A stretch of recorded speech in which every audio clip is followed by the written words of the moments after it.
What's up, guys? Welcome to your 13th 3D Studio Max tutorial. Oh, jeez, must have whooping cough or something, or swine flu.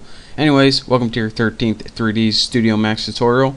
And in this tutorial, I'm going to be going over how to take an editable spline and add some depth to it. So we already figured out how to make a regular spline just by using any of our drawing tools. So I'm going to go to my top view here and get rid of my grid, or else it's going to annoy me. And let's go over here to the shapes and create a spline.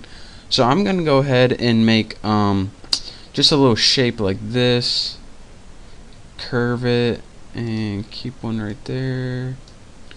And you can make any shape you want. It's just I'm making this one for a very specific reason that you will see in a little bit. And oh yeah, just like that. And not bad. Close that spline. So now I have this spline right here, and I'm going to go ahead and select it, and I'm going to go ahead and right click this and convert it to an editable spline, but I can't do that with my screen recorder on, or it'll mess up. So you do that and I'll see you in a second. Alright, so now I took this and I converted it to an editable spline. Now in my modifiers tab right here, I can treat it like editable spline. So the first thing I want to do, and this is how you add depth to a spline. Let me turn this so you can see the depth. What you need to do is select it, and then you need to go down to your extrude modifier, if I can find it. It's probably above the F's. Extrude, and bam, look at that. You can change the amount, which is depth, and the segments is just for well, you can probably see in this little checkbox right here. If I select this, the segments is pretty much how much data there is there. So I'm going to leave it with like only a few like that, since we're not going to be really working with it anyways. And again, anytime you want to add depth, you need to go to your modifiers list and extrude, and that's how you can turn something that was 2D into 3D. And by changing the amount, changes the depth of it pretty much. So now let me go ahead and select this and get rid of my extrude. And probably didn't want to do that, just want to get rid of my extrude modifier. So what I'm going to do now is add something called a lathe to this. And I think a lathe, I'm not sure where the name comes from exactly, but like whenever you put something, like you're creating pottery, and you put it on that thing that spins it around and like molds it, like, I don't know, like you're making pottery, I guess. I think that's a lathe. If I'm wrong, leave me a comment and tell me. If I'm right, leave me a comment and tell me I'm right. I need to learn something. But anyways, that's what pretty much does to this, so that's why I'm guessing. So in order to do this, make a lathe, and what that does is also take this 2D spline and make it 3D. We need to select it, and for the modifier, you can probably guess what this is, lathe. And I might even be saying it wrong. So now we have different options right here. This is the center of it. This is the min, which I wanted, that's why I created it. And this is the max. Each one spins it a different way and gives you a different portion. So what that did is pretty much took that spline and spun it around until it made a 3D shape. So that's why I picked that, since I made a nice little glass right here. So if you're wondering why the F did I make that weird shape, that's why I wanted to show it to you guys. So that is pretty much the basics of how you take an editable spline and make it 3D. Again, that's the extrude modifier. Let me select that. Extrude modifier, and that would be face extrude, or lathe right there. So those are two different ways depending on what you want to do to make it 3D. So in the next tutorial, we're going to be going over editable polygons, and that is the advanced way that you edit 3D shapes. So I just wanted to give you guys a quick tutorial on how to work with 2D and convert them to 3D. So thank you guys for watching. The next couple tutorials, probably the next 3 tutorials, are probably going to be the most important in this whole entire series. So make sure to check them out. But again, thank you. Don't forget to subscribe, and I'll see you next time.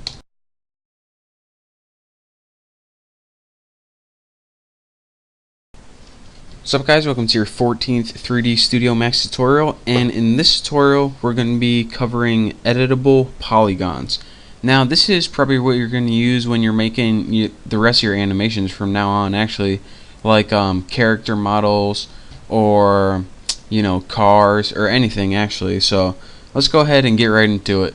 Go ahead and click sphere and create a sphere, and just press W on your keyboard for the move tool and bring it up, and bring it out so it's into view. There we go. So now that we created a sphere, what we would usually do according to our last tutorials is right click it and create editable spline. But what we want to do is right click this, press convert to, and convert to editable poly.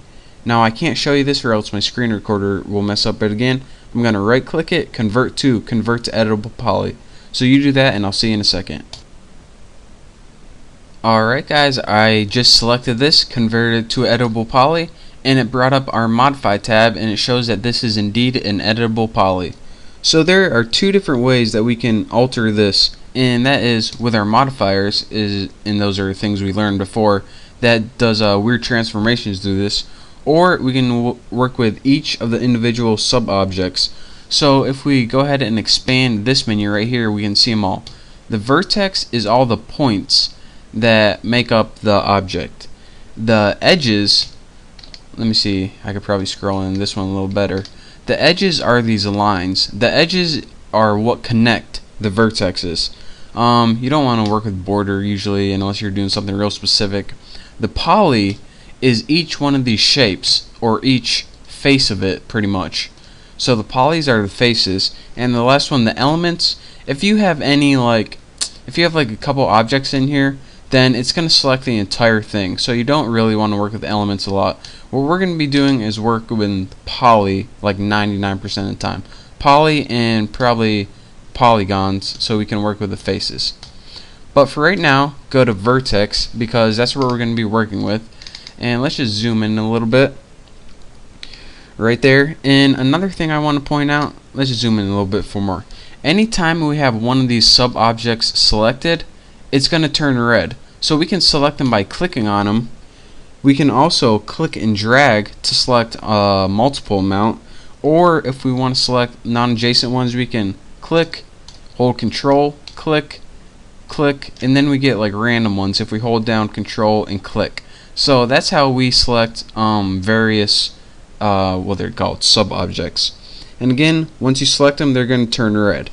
Now a problem that we have with selecting sub objects is, here's what happens. Whenever you select a sub object like this, it doesn't only select the ones you see. What it does is it looks through this, and if you can see in this one, probably shouldn't have just selected them all, it not only selects the ones in front right here, but it selects the ones behind it too. And that's because if I turn this, whenever I select it, the box here, what's a better way to see this? Like right here. Whenever I select these up here, it looks through, and now you can see it selected the ones behind it too. So not only the ones that you could see, but the ones through, that the ones you couldn't see as well. So this is a problem whenever we're trying to work with only this side of the sphere. So what do we want to do that whenever we could select it like this, it only selects these and not the ones behind it too, like there. Well, let's go back home, and what we can do is check this little box. I need to take a break here for a second, and this is called ignore backfacing. And what this little thing does is it only selects the ones with the normals pointing towards you, or in other words, it only selects the ones that you can see and it doesn't go through it. So now when we have that checked and we select this, look at this, the ones in the back are not checked, only the ones in front. How awesome is that? So I usually have ignore backfacing on all the time. I don't really know why they have it as the default off, because you usually want to have it on. So now with those selected, let's go ahead and, well, I want to teach you guys one more thing. Another thing that you can do is grow or shrink your selection. Whenever you make a selection, like let's say we select these two vertices right here, whenever we grow, it expands our selection outward. So what's a better view for this? Let me see. Here we go. As you can see, I have two selected now. Then when I grow that, it has all of these selected. Then when I press grow again, it has a huge range selected right here. So I can do the opposite of that by shrinking, shrinking, shrinking, shrinking until nothing's left. So that's another way to alter your selection.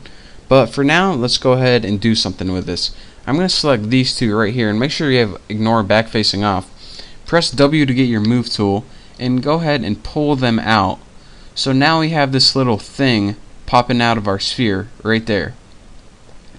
So now let's go down here and select, let's go ahead and select something like that one. Hold down Control, and you probably just want to work with your select object.